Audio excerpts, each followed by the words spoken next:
धोकादायक होर्डिंगमुळे नागरिकांचे जीव धोक्यात.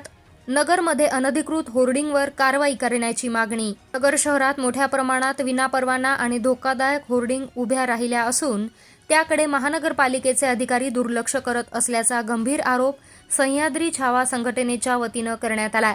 विनापरवाना होर्डिंगच्या एजन्सीवर गुन्हा दाखल करून त्यांचा परवाना रद्द करण्याची मागणी करून महापालिका, सार्वजनिक बांधकाम विभाग तसेच जिल्हाधिकारी कार्यालयाकडे तक्रार दाखल करून मुख्यमंत्री यांना निवेदन पाठवण्यात आलंय.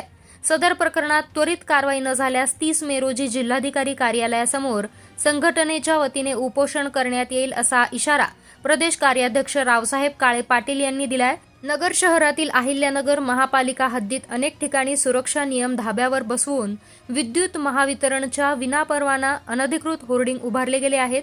हे होर्डिंग विद्युत तारांच्या अगदी जवळ उभे असल्याने विजेचा शॉक लागण्याची शक्यता नाकारता येत नाही.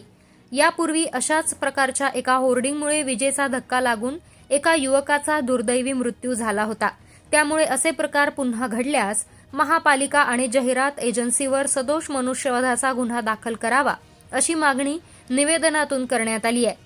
संघटनेनं केलेल्या आरोपानुसार जाहिरात एजन्सींनी कामगार सुरक्षेसाठी कोणतीही उपाययोजना राबवलेली नाही. त्यांच्याकडे खरे परवाने नसून बोगस कागदपत्रांवरच कामगार कार्यालयाकडून परवाने मिळण्यात आले आहेत. या सर्व प्रकारात महापालिकेतील संबंधित अधिकाऱ्यांच्या संमतीशिवाय हे शक्य नाही असा ठपका ठेवत संघटनेनं त्यांच्यावर कारवाई करण्याची मागणी केली आहे.